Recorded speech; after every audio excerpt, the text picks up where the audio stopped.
We're going to do is a highly scientific experiment now to see who's going to win the league.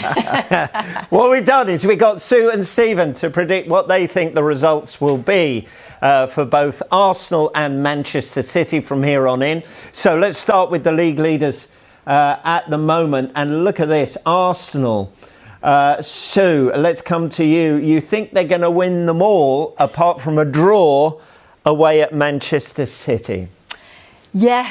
I did look at Newcastle away and thought that is going to be really difficult. Brighton at home obviously is really difficult. Then you look at the likes of Nottingham Forest, Wolves, still something to play for, Southampton. But yeah, I just think that I think they've got that mental resilience to get over what's happened in these last couple of games. So I think if they can get the win against Southampton, they go and get a point against Manchester City again, which is going to be so difficult. See, I've backed Arsenal, so I've had to stick with my backing. Told you it was scientific.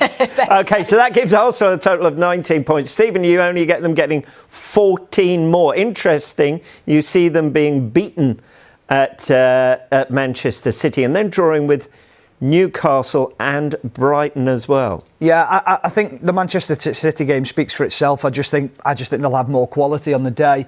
I think Newcastle away, very tough place to go. I think Newcastle will respond from the weekend's defeat. I think they'll go on a little run themselves now, but that's a very tough place to go. The Brighton game, I think you could toss a coin. I think it could go either way. They could actually lose that game. Brighton are in incredible form. They're dangerous in the way that they play. I think it'll suit Brighton that Arsenal will actually come out and play as well, and it'll open up gaps for them. But I just think it'll get a little bit nervy for Arsenal. OK, so Stephen, you've got Manchester City beating Arsenal. Have you got them winning all the games in the run-in though? No, you see them drawing at Everton. Yeah, I just think Everton will scrap for their lives, and I think the record over the years hasn't been fantastic at Goodison. I had to have them dropping at least a point. Whether that happens or not, I just don't know. I think, listen, there's other games in there that they could potentially slip up. I think the Brighton game away will also be a difficult game, but come the end of the season, if they need to win that game, I just don't see past Manchester City. I just think the run they're on at the moment, as I say, I was at the game at the weekend and I'm watching thinking there's not many flaws in this team at the moment with the way they're playing.